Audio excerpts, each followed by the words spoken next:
ओम नमः सिद्धेभ्य। मंगलमय मंगल करण वीतराग विज्ञान। नमो ताहि जाते भय अरहंतादि महान।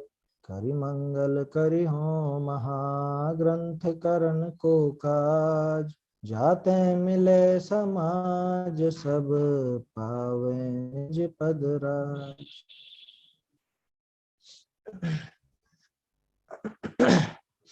सम्यक चारित्र का अन्यथा रूप विषय पर अपनी चर्चा चल रही है और इसमें कई तरह के जीव अपन ने देखे। टोडरमल जी साहब ने यहाँ पर बताया कि बाहरी प्रवृत्ति जिनकी गड़बड़ है वो भी कुछ भी आचरण करके और स्वयं को सम्यक चारित्रवंत मानते हैं, अपनी उन क्रियाओं को सम्यक चारित्र नाम देना चाहते हैं। उन सब की बात हो गई। उसके बाद बात चल रही है कि जो बाहर में तो यथार्थ आचरण पालते हैं उसके बावजूद उनके अभिप्राय में गड़बड़ी रह जाती है। बाहरी आचरण में कोई कमी नहीं, बाहरी आचरण बिल्कुल यथावत है। अब कोई कहे, जैसे कि कल ही प्रश्न अपन ने देखा था कि अरे वो मन से नहीं करते होंगे, मन में कुछ ऐसा भाव होगा, तो अरे भाई परिणाम भी बिल्कुल वैसे ही है। परिणाम उस क्रिया से जुड़े हुए ही हैं, विपरीत नहीं है। कह रहे तो स्वर्ग आदि की अभिलाषा होगी, कि स्वर्ग आदि की अभिलाषा होती तो 9वें ग्रहवेग तक कैसे जाते? परिणाम अगर नहीं होते तो 9वें ग्रहवेग तक कैसे जाते? वहां जाना तो तभी संभव है कि परिणाम भी बिल्कुल वैसे ही चले, तभी जाकर के वो सारा का सारा काम नजर आता है। उसके बिना तो वो हो नहीं सकता। तो कहने का आशय यह है कि वहां जो ये मोक्ष मार्ग में नहीं लग पाया उसका कारण क्रिया में या परिणाम में कोई कमी रही हो, ऐसा बिल्कुल भी नहीं। उसका कारण है कि कुछ अन्यथापना, सूक्ष्म अन्यथापना पड़ा हुआ था। सूक्ष्म अन्यथापना तोडरमल जी ने लिखा ना, स्थूल तो अन्यथापना नहीं है, क्रिया और परिणाम का अन्यथापना तो नहीं है, लेकिन सूक्ष्म अन्यथापना है, अभिप्राय का अन्यथापना है। जिसे हमने कल देखा था, समझा था कि ज्ञान प्रधान श्रद्धान, वो ज्ञान प्रधान श्रद्धान का अन्यथापना यहाँ पर पड़ा हुआ है। फिर वो बताया भी था कि इनका धर्म साधन कैसा है और कैसे ये अन्यथापना कैसा होता है। कि पहले तो नरक आदि के दुख जाने, है ना, संसार में चारों गतियों के दुख जाने, स्वर्ग के भी दुख जाने, स्वर्ग में भी जन्म मरण होता है, ये सब भी दुख जानकर और ये मोक्ष के लिए लालायित हुआ है। माने इसकी जो उदासीनता है वो सच्ची उदासीनता नहीं है, उनको बुरा जान करके उनको छोड़ना चाह रहा है। ये दिखाएंगे भी टोटमल जी आगे बताएंगे इसमें। और सम्यक दृष्टि और मिथ्या दृष्टि में क्या अंतर है वो भी बताया कल, जो अपन ने 4 लाइनें देखी थी। ये बहुत बढ़िया पैराग्राफ है कि भाई ये जिनको दुख मान के भाग रहा है संसार से, उसको तो दुख पूरी दुनिया मानती है, सारी जगत के जीव मानते हैं, उसमें इसने विशेष क्या किया। दूसरी बात कि आप विषय भोग की बात करते हो तो विषय भोग तो सम्यक दृष्टि भी उसके भी होते हैं, है ना। 5 इंद्रिय के विषय भोग तो उसके भी होते हैं, और कैसे होते हैं? अनुराग सहित होते हैं, लेकिन उनको भी वास्तव में दुख ही समझते हैं, असली सुख तो मोक्ष में ही मानते हैं, इसलिए वो मोक्ष के लिए लालायित होते हैं। ऐसा कैसे संभव है? ऐसा कैसे संभव है आगे दिखाएंगे टोडरमल जी, है ना। वो बात जीवान तक आती है, लेकिन फिर रुक जाता हूं मैं कि भाई अभी आगे आने वाला ही है प्रकरण, पहले से क्यों अपन उसको ऐसा हाईलाइट करें, क्योंकि दिमाग में खलबली तो मचती है कि ऐसा कैसे हो सकता है कि ऊपर से भोग भोगता हुआ दिख रहा है, अंदर से दुख मान रहा है? वो आपकी मिठाई की तारीफ करके और अंदर से उसको अच्छा नहीं मान रहा है, ऐसा कैसे हो सकता है? हमें तो पता ही नहीं चलता कि ऐसा भी संभव है। चलिए आगे देखते हैं अपन, है ना। ये पंक्तियां मैं फिर से पढ़ देता हूं ताकि पिछला थोड़ा सा ध्यान में बैठ जाए।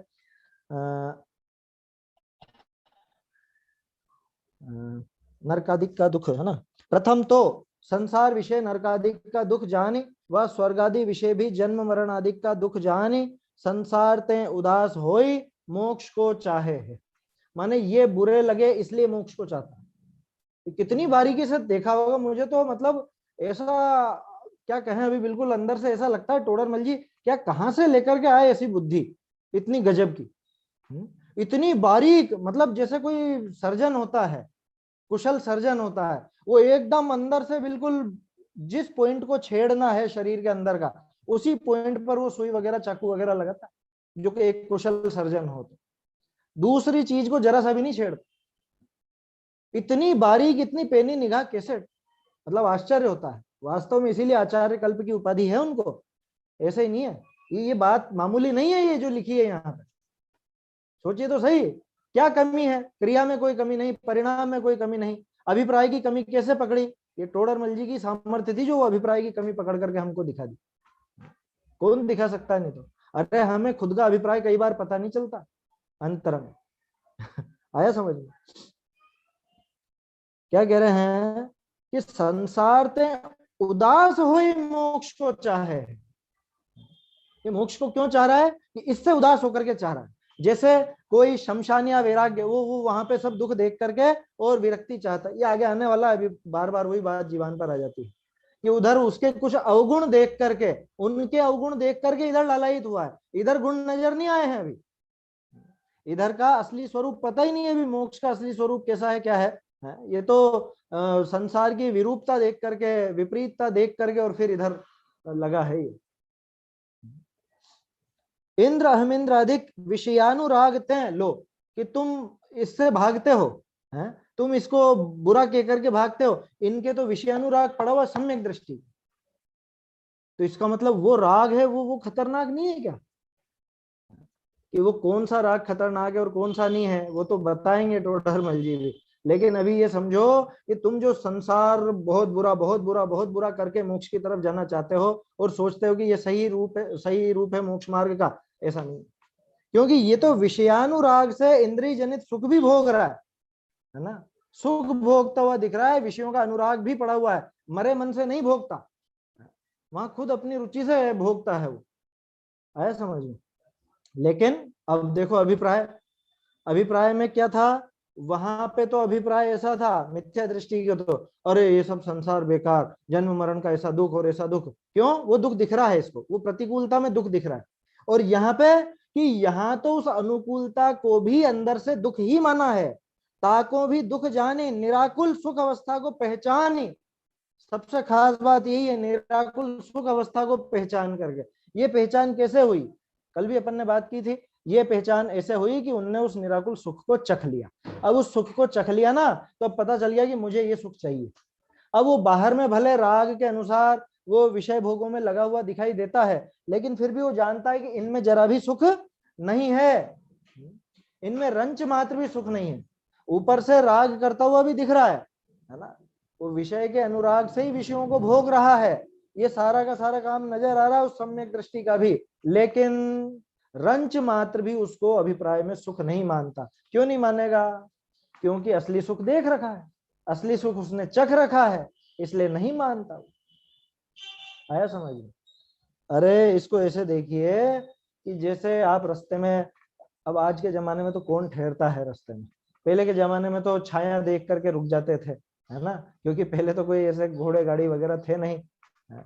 और छाया देख करके रुक गए, आराम कर रहे हैं, हाँ बहुत बढ़िया, यहाँ पे मजा आ रहा है। अब बोलो मजा आ रहा है, बोल रहा है कि नहीं? वो उस पेड़ की छाया में बैठा हुआ है, मजा आ रहा है, अच्छा लग रहा है, अच्छा है यहाँ पर, ये उसको मतलब परिणाम भी हो रहा है ना कि हाँ शांति शांति शांति। लेकिन अंदर से पूछो उससे, क्या कहेगा? अरे कहाँ, ये तो बस थोड़ी सी दम भर रहा हूं मैं, मुझे तो वहां जाना है, मेरे घर पे है आनंद। जब तक घर नहीं पहुंच जाऊं तब तक आनंद नहीं मिलेगा, शांति तो वहीं मिलेगी। ये कोई शांति है क्या? क्यों? क्योंकि वो घर पे आराम से बैठने लेटने की शांति को जानता है। तो यहाँ पे भले आपको वो शांति है, शांति दिखे, लेकिन फिर भी शांति मानता नहीं है। ठीक वैसा ही इसे भी समझना चाहिए। क्या कह रहे हैं? वो इंद्रिय जनित सुख भोगवे, तिन ताको भी दुख जाने, निराकुल सुख अवस्था को पहचाने। निराकुल सुख अवस्था को पहचानता है और फिर वो मोक्ष को चाहता है। सोई सम्यक दृष्टि जानना, वो व्यक्ति सम्यक दृष्टि है जो इस तरह का। वो इंद्र अहमिंद्र आदि विषय भोग भोगते हुए भी सम्यक दृष्टि, और ये तप करता हुआ भी मिथ्या दृष्टि। कहाँ कमी रह गई, कहाँ खोट रह गई? कि वो अभिप्राय की खोट थी, अभिप्राय में भूल थी। चलिए आगे देखते हैं।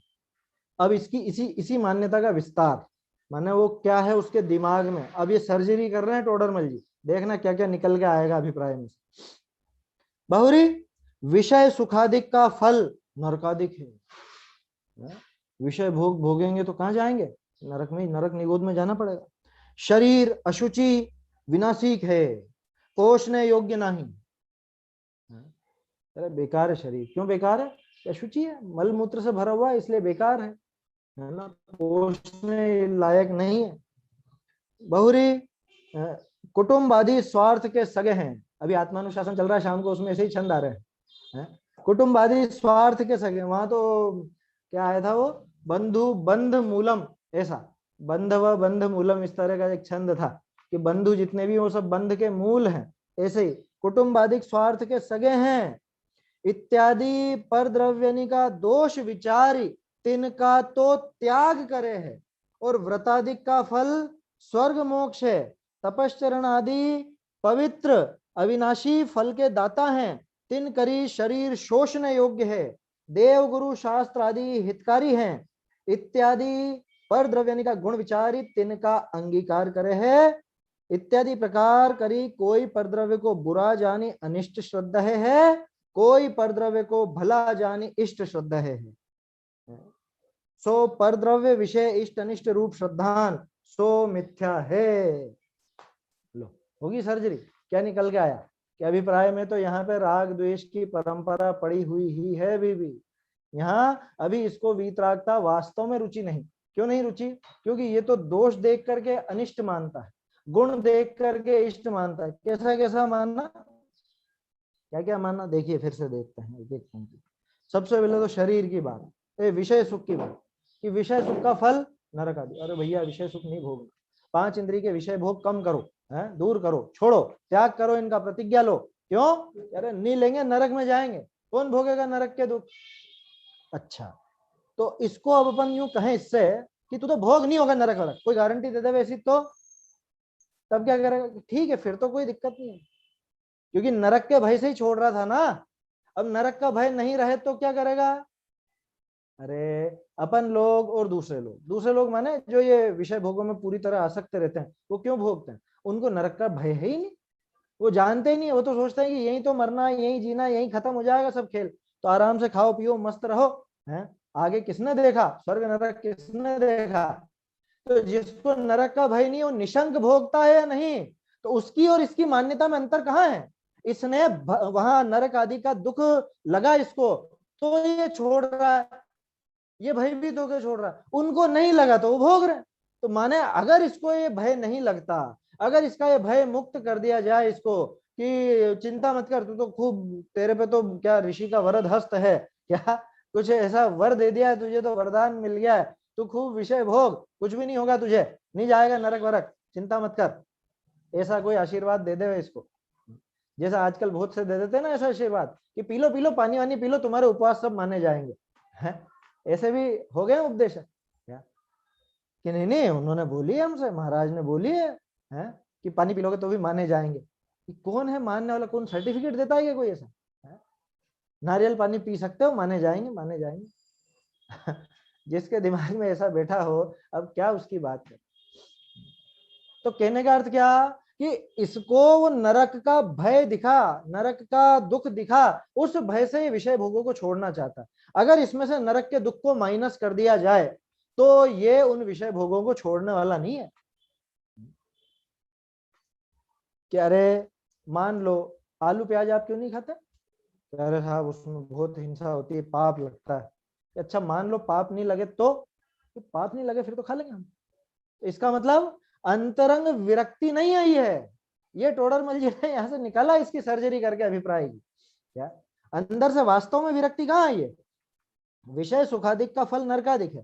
दूसरा शरीर अरे महा दुर्गंधमय है, महामलिन है, मलमूत्रमय है, मलमूत्र भांडा भरा गाढ़ा।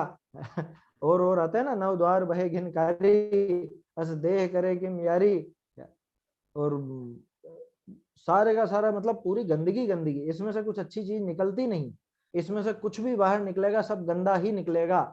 आया समझ में, इसमें भले अच्छी अच्छी चीजें जाएं क्या, आप खूब अच्छा परफ्यूम वगैरह लगाओ, हैं सुंदर वो सुगंध वगैरह का सब करो, और वो मेकअप वेकअप चोपड़ो सब, लेकिन उसके बाद भी क्या होगा कि ये सारा का सारा थोड़ी देर में उनको भी गंदा कर देगा। आप इतना बढ़िया वो मिष्टान्न बनाओ, भोजन बनाओ, हैं खीर वगैरह बनाओ, बहुत अच्छी दिख रही है, ऊपर से भी ऐसी सुंदर और सब बढ़िया, क्या सिर्फ वो चम्मच ऐसे गई और ऐसे, अब कोई देखना तक पसंद नहीं करे, हैं?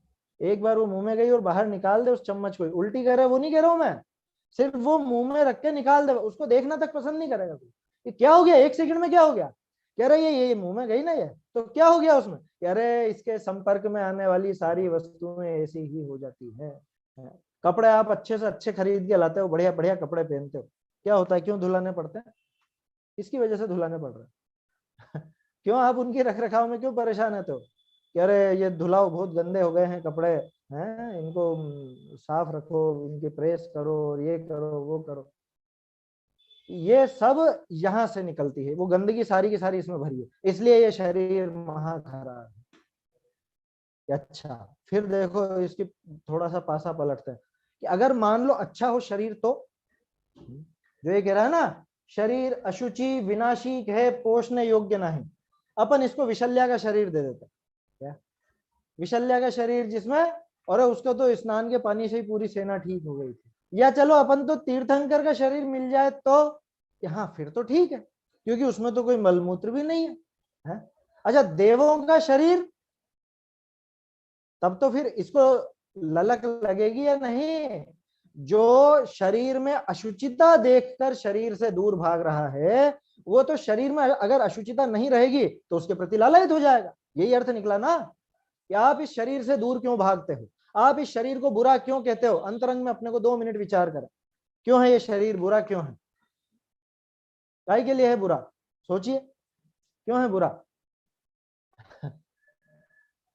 है या नहीं, पहले तो ये विचार करें, क्योंकि टोडरमल जी वही लेके जाएंगे कि कोई भला कोई बुरा नहीं, वस्तु अपने स्वभाव है, ये जो शरीर बुरा है, शरीर बुरा है, ये व्यर्थ विकल्प है, ये अभिप्राय की भूल यहां निकलेगी, कह रहे शरीर बहुत खराब है, क्यों है बहुत खराब, इतना गंदा है, ऐसा विनाशिक है, ये पोषने लायक नहीं है, कि अच्छा देव का शरीर मिल जाए तब तो अच्छा है ना, तीर्थंकर का शरीर मिल जाए तब तो अच्छा है, वो विशल्या जैसा शरीर मिल जाए तब तो अच्छा है। और कैसा कैसा था, जो भी सब महापुरुषों की कहानियां आप लोगों ने पढ़ी होंगी, एक और उनकी आती है ना, कौन सा था वो, कामदेव, जो देव भी उनकी चर्चा करते थे, सनत कुमार जी, सनत कुमार चक्रवर्ती, हाँ सनत कुमार जी है ना, सनत कुमार जी की देव भी प्रशंसा करते थे उनके शरीर, क्या सुंदरता की, कोड़ हो गया था उनको बाद में, वो बाद में हुआ। अच्छा, लेकिन गजब की बात है, सनत कुमार जी न तो पहले उस शरीर को अपना मानते हैं, और कोढ़ होने के बाद भी अपना नहीं मानते, माने उनको पहले भी वो शरीर अच्छा नहीं लगता था, और बाद में भी कोई बुरा नहीं लगने लगा, क्यों, क्योंकि वो अच्छा बुरा समझते ही नहीं थे उसको, शरीर तो शरीर है भैया, उसमें क्या अच्छा और क्या बुरा, बात समझ में आई। अच्छा, गोबर कैसा है? अरे गोबर तो बहुत खराब, बहुत खराब, बहुत खराब, कैसी बात करते हो, नाम ही मत लो आप तो, अरे गोबर गोबर है। आया समझ में? अच्छा, आप वो मिठाई खाते हो जो, है ना, मिठाई आपके यहाँ रखी रहती है, मान लो रबड़ी बनाई है, खीर बनाई, कुछ भी, वो कैसी है? नहीं नहीं, वो तो अच्छी है, और गोबर बुरा है, और वो अच्छी है, कह रहे कैसी बातें कर रहे हो, वो खाने की चीज है और वो ऐसी गंदी, अरे भाई सीधी सी बात है कि न वो खीर अच्छी है, न वो गोबर बुरा है, गोबर गोबर है, खीर खीर है, ये वीतराग भाव प्रकट होवे तब जाके राग द्वेष का भाव होता है, वहां अभिप्राय सच्चा होता है, ये अभिप्राय की तो गड़बड़ चल रही है यहाँ, शरीर की अशुचिता देखकर, शरीर की गंदगी देखकर, शरीर के विनाशिकपना देखकर, या शरीर का समझ लो और जो भी बताया, पोषण योग्य नहीं है, ऐसा है वैसा है, दुष्ट है, इसको कितना ही पालन पोषण करो तो भी ये तो जात दिखाई देता है अपनी, मैं तो इसको जीवन भर खिलाता पिलाता हूं, उसके बाद भी हमको छोड़ के जाता ही है, आप कितनी भी गालियां दो इसको, उससे कोई ये बुरा नहीं हो जाता, वो जो भाव है, बुरा कहने का भाव है, बुरा मानने का भाव, वो खोटा है वास्तव में, वहां है गड़बड़। तो अभिप्राय में गड़बड़ क्या रही कि शरीर अशुचि विनाशिक है, पोषण योग्य नहीं। अच्छा बोलो, चरणन योग में ये बातें आती है या नहीं आती? शाम को आत्मानुशासन पढ़ते हैं, उसके अंदर ये बातें आती है कि नहीं आती? वो शैली है, आचार्य देव की शैली है, क्योंकि वो जानते हैं ना ये जीव ऐसा, इसको छुड़ाने के लिए ऐसी बातें भी कहनी पड़ती है। लेकिन टोडरमल जी यहाँ पे पूरा अभिप्राय स्पष्ट कर देते। किसी का माइक चालू है, देख लीजिएगा, सब अपना अपना माइक चेक कर लीजिएगा। विनाशिक है। चलो आगे बढ़ते हैं। कुटुंबादिक स्वार्थ के सगे हैं। ये सारे स्वार्थ के हैं साथी। क्या स्वार्थ के हैं भीरी, ऐसा आता है ना, सुत दारा होए न सीरी, सब स्वार्थ के हैं भीरी। ये अपना अपना स्वार्थ साधते हैं। जगत में स्वार्थ का ही व्यवहार होता है। अपने अपने सुख को रोवे पिता पुत्र दारा। नहीं है, अपने अपने सुख को ही रोते हैं, कोई वो उसके गुणों की वजह से नहीं चाहता, इसको उससे सुख दिखता है तो वो चाहते हैं सभी। कुटुंब अधिक स्वार्थ के सगे हैं, भोग परिजन करे आप शोभ्र धाम ही। क्या ये अभी 2-1 दिन पहले भी देखा था शायद, शाम वाली उसमें देखा होगा स्वाध्याय में। कुटुंब अधिक स्वार्थ के सगे हैं इत्यादि। देखो किस किस की बात हो गई, शरीर की बात हो गई, नरक आदि की बात हो गई, विषय सुख की बात हो गई, कुल मिला के संसार शरीर भोग सब आ गए। संसार शरीर और भोग, इन तीनों से विरक्ति होती है ना। इन तीनों से विरक्ति क्यों हुई इसको, इसलिए हुई कि उनमें बहुत गड़बड़ियां थी, उनमें बहुत विपरीतताएं थी। वो विपरीतताएं देख करके मेरा तो मन ऐसा हो गया बिल्कुल। मतलब अगर उनमें विपरीतता ना हो तो फिर वो कोई दिक्कत नहीं, फिर तो चलने दो उनको साथ साथ, यही अर्थ निकला।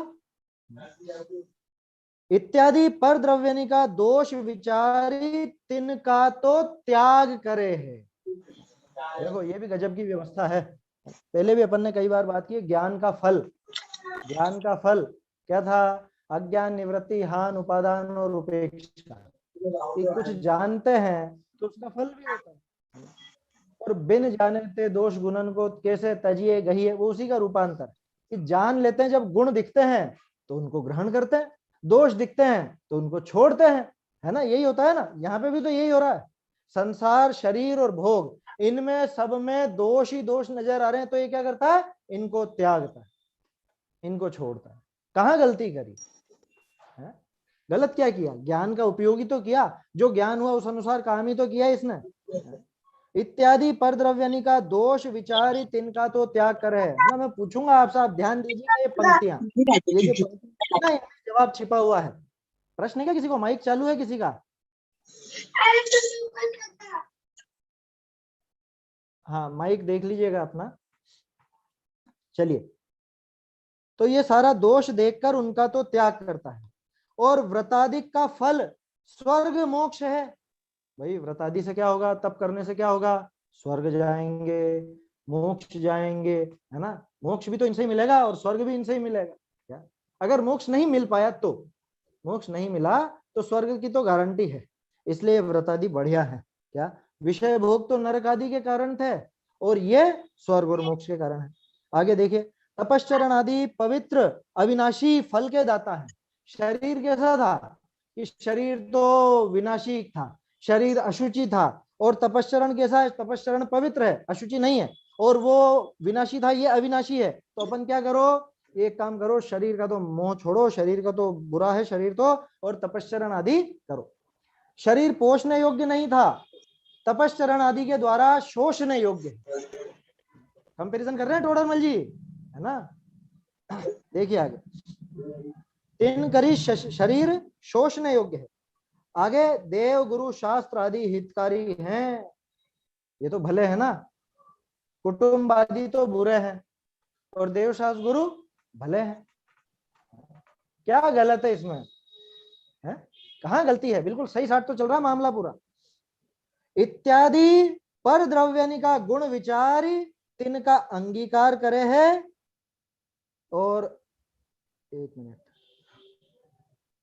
कुछ छूटा क्या इसमें, इत्यादि पर द्रव्यनि का गुण विचारी तिनका अंगीकार करे।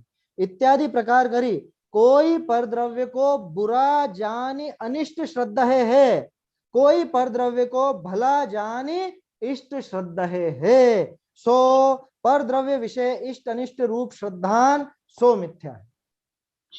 ये टोडरमल जी ने यहाँ सार निकाल दिया।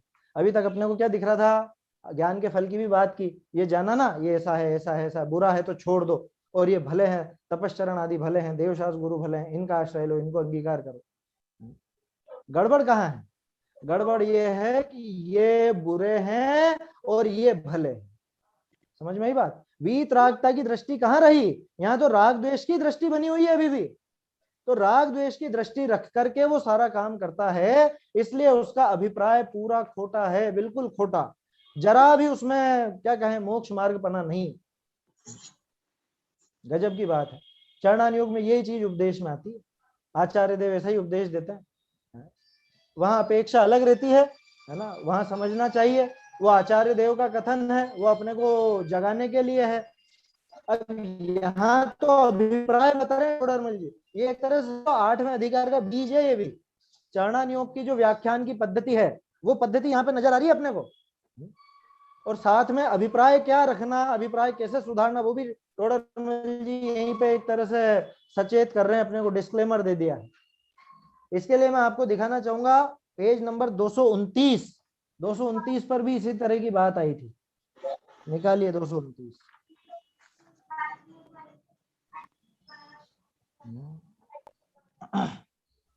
हाँ, अनुप्रेक्षा वाला पैराग्राफ कैसा है इसका चिंतन? तथा अनित्यादि चिंतवन से शरीर आदि को बुरा जान हितकारी न जान करके उनसे उदास होना, उसका नाम अनुप्रेक्षा कहता है। ये कि यही बात नहीं चल रही है? यही बात तो थी वहां भी। अनुप्रेक्षा का कैसा स्वरूप समझा? संवर तत्व के अन्यथा रूप में कि शरीर आदि बहुत बुरे हैं, अच्छे नहीं है, ये जो विषय भोग है ये नरक आदि के कारण है, इनसे मेरी दुर्गति होगी, इनसे बहुत दुख उठाना पड़ेगा, ऐसा हितकारी न जान करके उनसे उदास होना, उसका नाम अनुप्रेक्षा कहता है। सो यह तो जैसे कोई मित्र था।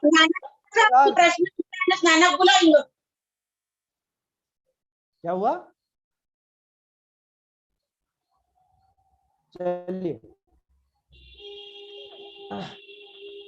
सो यह तो जैसे कोई मित्र था, तब उससे राग था और पश्चात उसके अवगुण देखकर उदासीन हुआ। बोलो, अब ये पैराग्राफ आप यहाँ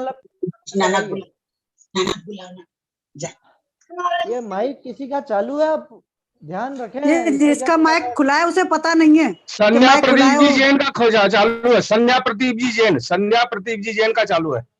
हाँ हाँ हाँ, माइक थोड़ा बंद रखें, प्रश्न हो तब आप चालू कर लीजिए। वापस चालू हो गया शायद आपका? हाँ बस ठीक है, बंद है, अभी बंद है।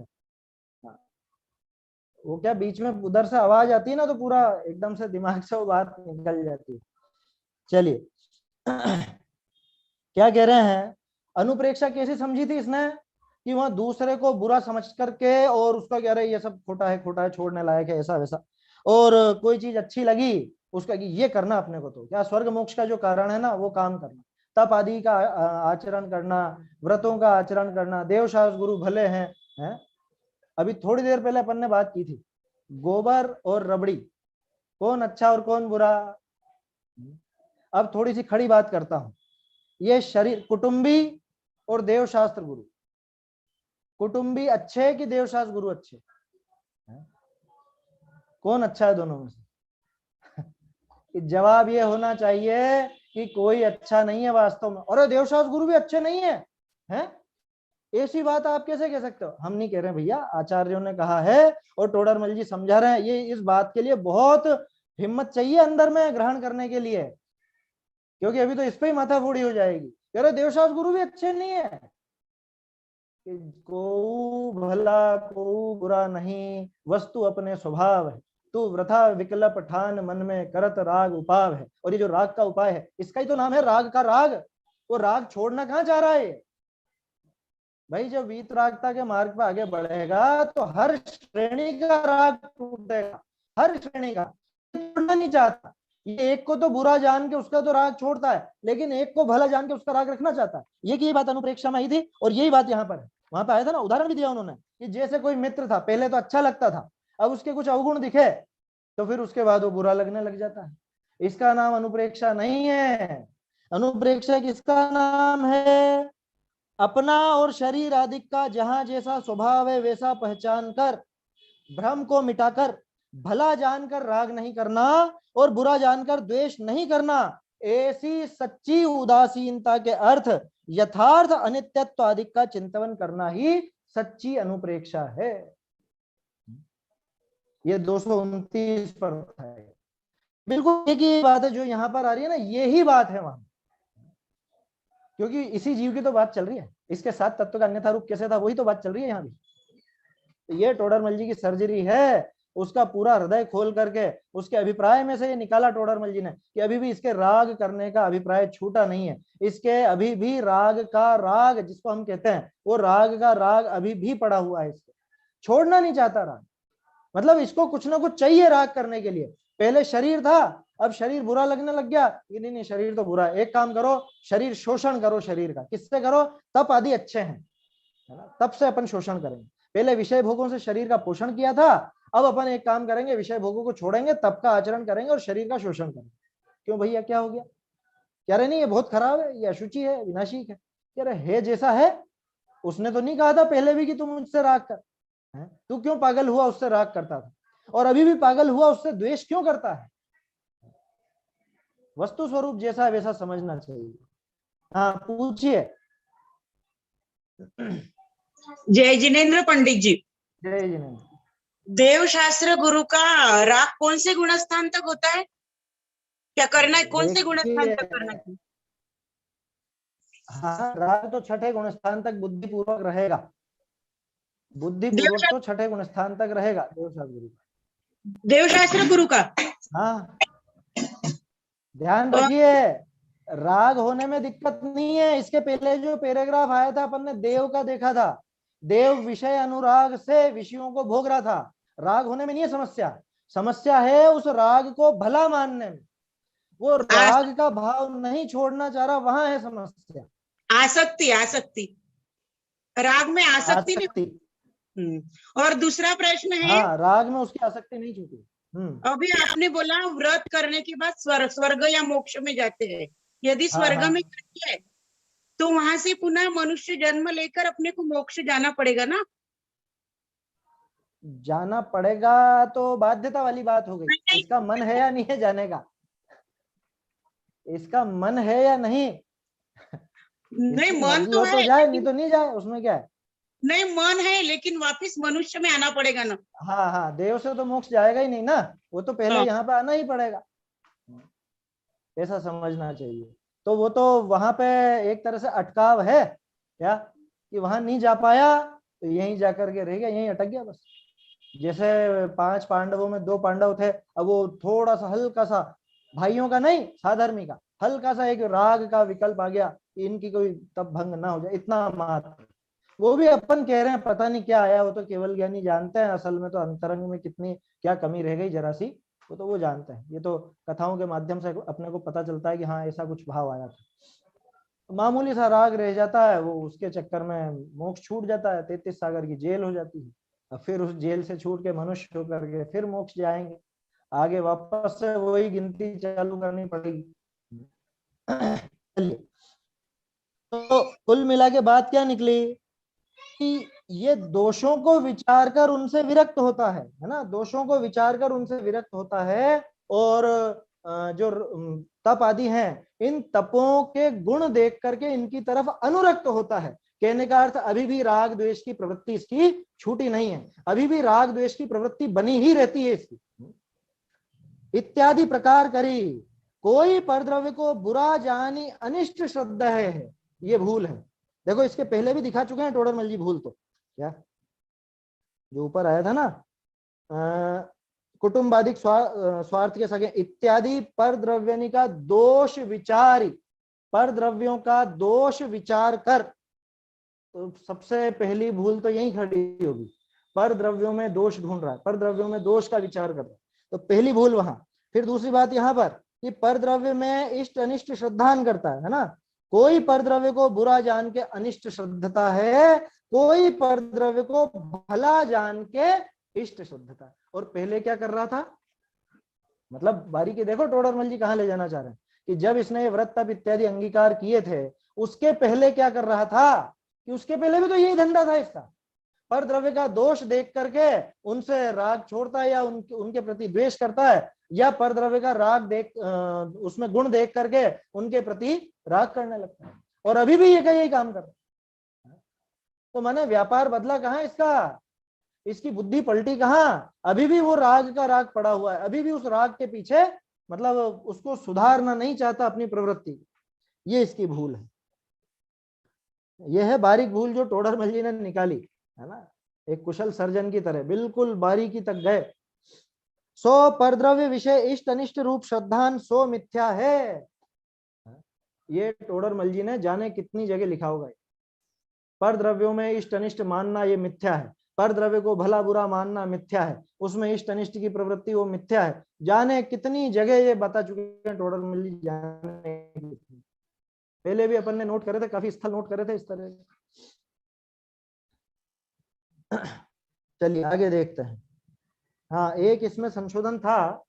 ये जो लिखा ना, पर द्रव्यों के गुणों का विचार करके उन्हीं को अंगीकार करते हैं, उन्हीं का नहीं, उनका। हालांकि बहुत बड़ा संशोधन नहीं है, लेकिन ही से बहुत फर्क पड़ जाता है। उन्हीं का माने एक तो उन्हीं को करे, सिर्फ उनका ही, दूसरा किसी का ग्रहण नहीं करे। उनका है, टोडरमल जी ने तो तिनका ही लिखा था, उन्हीं का नहीं लिखा था, तिनका अंगीकार करे। चलिए आगे बढ़ते हैं। बहुरी इसी श्रद्धांत या के उदासीनता भी द्वेष बुद्धि रूप हो है। लो, इसकी उदासीनता कैसी है? द्वेष बुद्धि रूप। अभी 229 पेज देखा ना अपन ने अनुप्रेक्षा के संबंध में, वहां भी यही बात थी। इसकी जो उदासीनता है वो द्वेष रूप है, उनके अवगुण देख करके उनको बुरा समझता है और उनको छोड़ना चाहता है। उनके अवगुण देख करके, माने अरे बहुत बुरे हैं, बहुत बुरे हैं, बहुत बुरे हैं, ये क्या घर वाले सब स्वार्थ के सगे हैं, छोड़ो इनको। अच्छा, स्वार्थ के सगे नहीं होते तो नहीं छोड़ता है, तब छोड़ने लायक नहीं रहता। ये शरीर अगर अशुचि नहीं होता, सुंदर होता, ये सारी बात अभी कर ही ली अपन ने ऊपर के पैराग्राफ में। देवों का शरीर मिल जाता इसको, तीर्थंकरों का शरीर मिल जाता, तो क्या छोड़ने लायक नहीं था? अरे न ग्रहण करने लायक था, न छोड़ने लायक था। क्या ये तो पहले से ही अलग है। देखो, मूलभूत बेसिक बात तो वहीं से शुरू होती है कि ये तो मुझसे पहले ही भिन्न है, इसमें क्या भला और क्या बुरा। पड़ोसी के यहाँ पर खिचड़ी बनी कि मालपुए बने, उससे हमें क्या फर्क पड़ता है?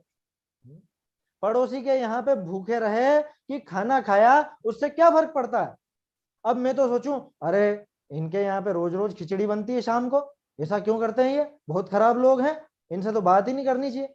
अरे तुझे क्या लेना देना पड़ोसी क्या खिचड़ी बन रही? अरे ये लोग खाना ही नहीं खाते हैं, या ये दिन भर खाते ही रहते हैं, तुझे क्या लेना देना उस पड़ोसी से? ठीक ऐसा सबसे पहले यहाँ विचार करें, इस पड़ोसी में कुछ भी हो, ये न भला है न बुरा है, इसमें दुर्गंध हो चाहे सुगंध हो, इसमें मलमूत्र भले भरे हो चाहे बहुत सुंदरता भरी हो। अरे आप लोग ध्यान रखिए, अब कौन है एक और?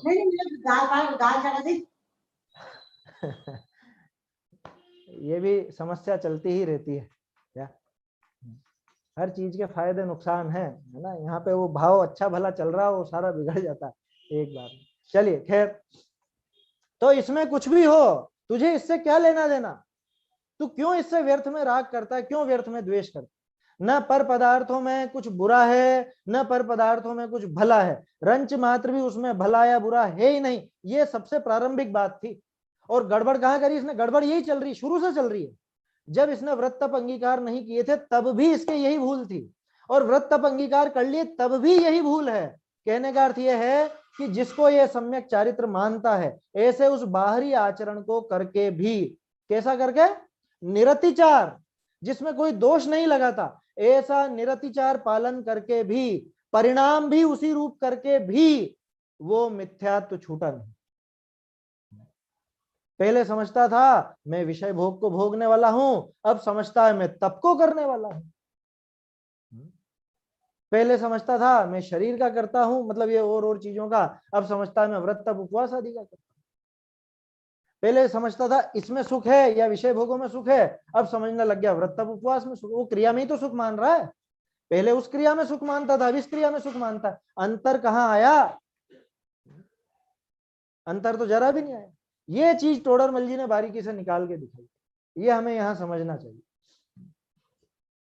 चलिए क्या कह रहे हैं आगे। बहुरी इसी श्रद्धांत या के उदासीनता भी, वो जो अनुप्रेक्षा में आई थी उदासीनता, वैसे ही वो उदासीनता भी द्वेष बुद्धि रूप हो है। वो उदासीनता भी द्वेष बुद्धि रूप ही होती है इसकी। राग रूप नहीं, द्वेष बुद्धि रूप। एक सेकंड, क्या हो गया? मेरी आवाज आ रही है आप सबको? आ रही है। हाँ हाँ, मुझे क्या नजर ना,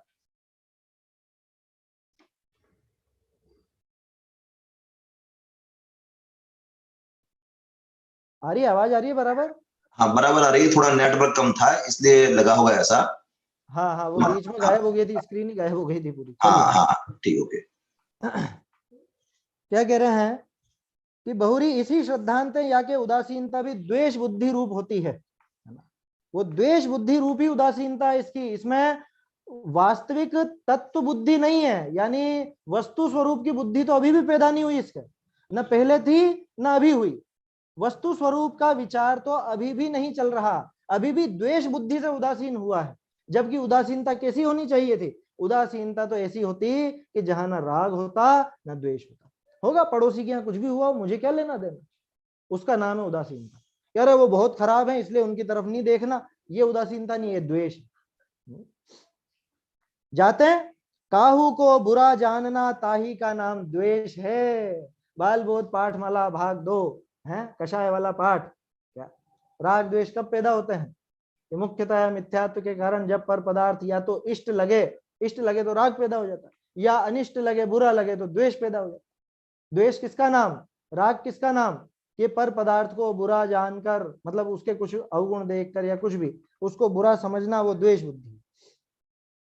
काहू को बुरा जानना ताही का नाम द्वेष है। कल आपका प्रश्न था ना, राग और मोह में क्या अंतर है, ये इससे समझ जाइए। क्या राग और मोह, या तो द्वेष की बात आ गई, इसी से राग की भी परिभाषा लगा लीजिएगा। किसी को भला जानकर या किसी को भला जानना, उसी का नाम राग है। किसी को बुरा जानना, उसी का नाम द्वेष है। और ये दोनों उस मोह के कारण होते हैं, मुख्यतया मिथ्यात्व के कारण। मुख्यतया क्यों लगाया? क्योंकि सम्यक दृष्टि के भी राग द्वेष तो दिखते ही है ना, हालांकि कम हो गए हैं, उसके एक मात्रा में घट चुके हैं, लेकिन मुख्य रूप से तो मिथ्यात्व के साथ ही चलते हैं। मिथ्यात्व के जाने के बाद राग द्वेष भी धीरे धीरे धीरे धीरे समाप्त होते जाएंगे। काहू को बुरा जानना ताही का नाम द्वेष है। को कहेगा, अब देखो बात आ गई सम्यक दृष्टि की। को कहेगा सम्यक दृष्टि भी तो बुरा जानी परद्रव्य को त्यागे है? सम्यक दृष्टि लोग जो त्याग करते हैं वो भला जान के करते हैं क्या? त्याग तो बुरा जान के ही होता है ना। ज्ञान का फल जाना था, बुरा जाना तो छोड़ दिया, हान हो गया या उपादान हो गया या उपेक्षा, जो भी। बिन जाने ते दोष गुणन को कैसे तजिए गहिए, कि दोष जानने, अगर दोष नहीं जाने तो कैसे तजिए, गुण नहीं जाने तो कैसे गहिए। तो सम्यक दृष्टि भी त्याग करता है कि नहीं करता है, ये बताओ आप। कि सम्यक दृष्टि भी त्याग करता है, क्या जान करके त्याग करता है? भला जान करके कि बुरा जान करके? सम्यक दृष्टि तो साहब बुरा तो जानेगा जब भी तो त्याग करेगा। ये कह रहे हैं कि अभी देखो, अब इसकी भी सर्जरी देखो, है ना। टोडरमल जी ने दोनों का वो दिखाया। जैसे एक इनको पढ़ाने वाले होते हैं ना, डॉक्टरी जो करते हैं उन लोगों को पढ़ाने वाले सर्जन, वो बताते हैं उनको दो तरह की अलग अलग बॉडी खोल करके दिखाएंगे कि ये देखो इसमें ऐसा ऐसा तत्व पाया जा रहा है तो इस वजह से इसमें गड़बड़ थी, और इसके पेट में ऐसा तत्व नहीं मिला तो इसके कोई गड़बड़ नहीं थी। वैसे अब टोडरमल जी दिखाएंगे, ये सम्यक दृष्टि का पेट खोलेंगे। अब अभी मिथ्या दृष्टि का पेट दिखाया था, अब सम्यक दृष्टि देखो कैसा है। ताका समाधान, ये सम्यक दृष्टि पर द्रव्यनी को बुरा न जाने है। पहली लाइन में जवाब दे दिया।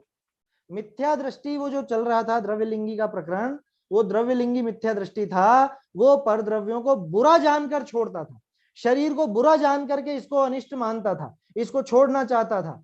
और सम्यक दृष्टि जो छोड़ता है वो बुरा जानकर नहीं छोड़ता। फिर कैसे छोड़ देता है? अभी देखो, सम्यक दृष्टि पर द्रव्यनी को बुरा न जाने है, अपना राग भाव को बुरा जाने है। क्या? और आप राग भाव को छोड़े ताते हैं ताका कारण का भी त्याग हो है। एक सेकंड, यहां भी कुछ संशोधन है, शायद ये सोनगढ़ वाली पुस्तक में है। वहां पे राग भाव का भी त्याग होता है ना, उसके कारण का भी, उसके कारण का भी।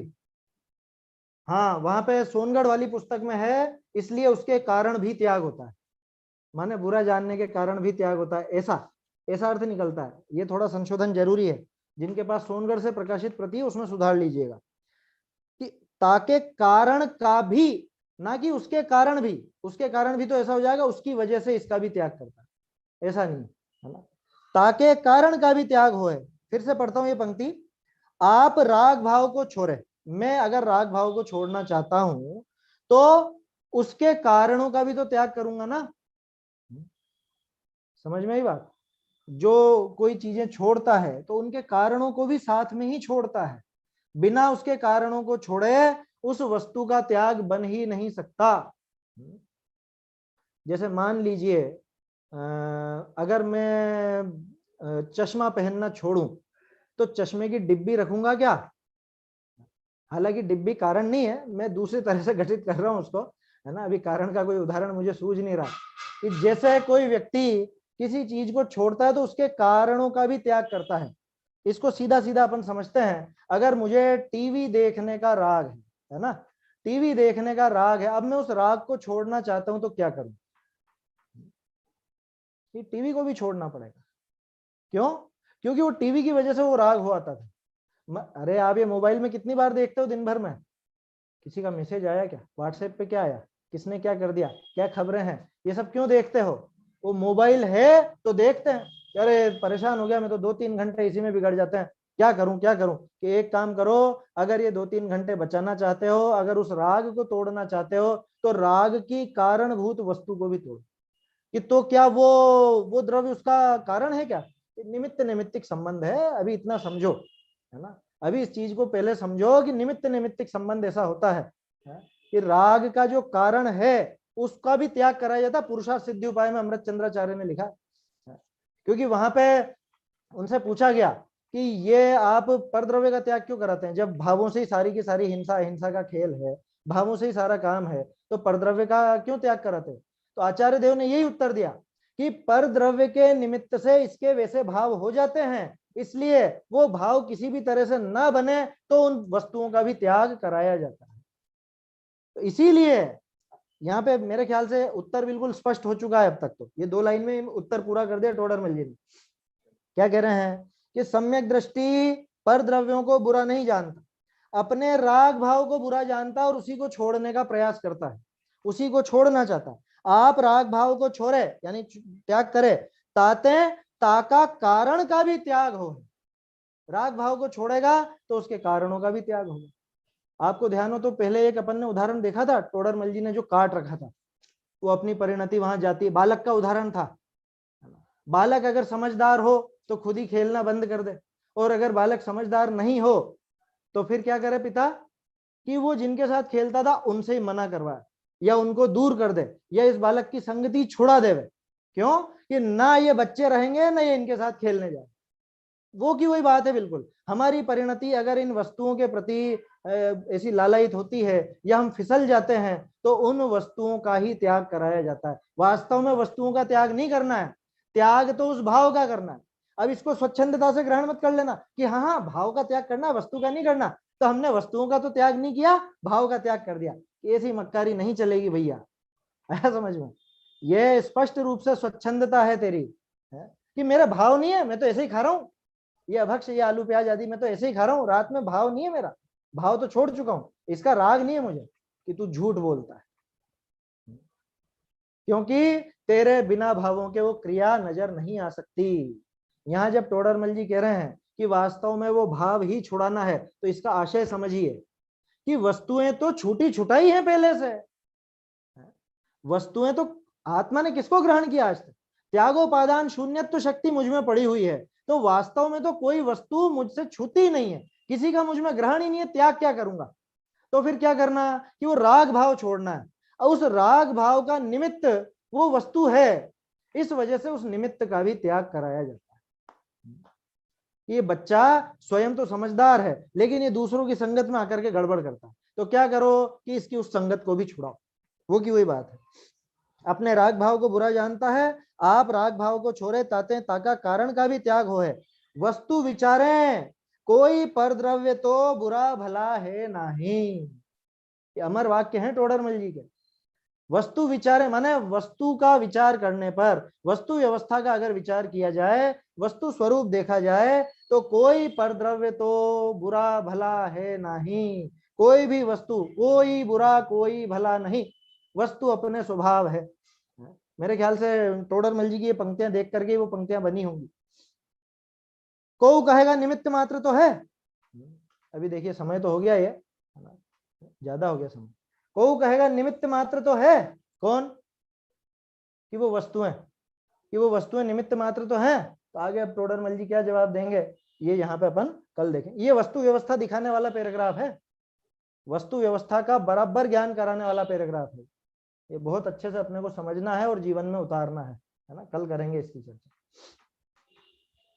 निज निधि निज में बताई यह अनंत उपकार है, इसके लिए जिन वाणी माँ को वंदना शत बार है, वंदना शत बार है।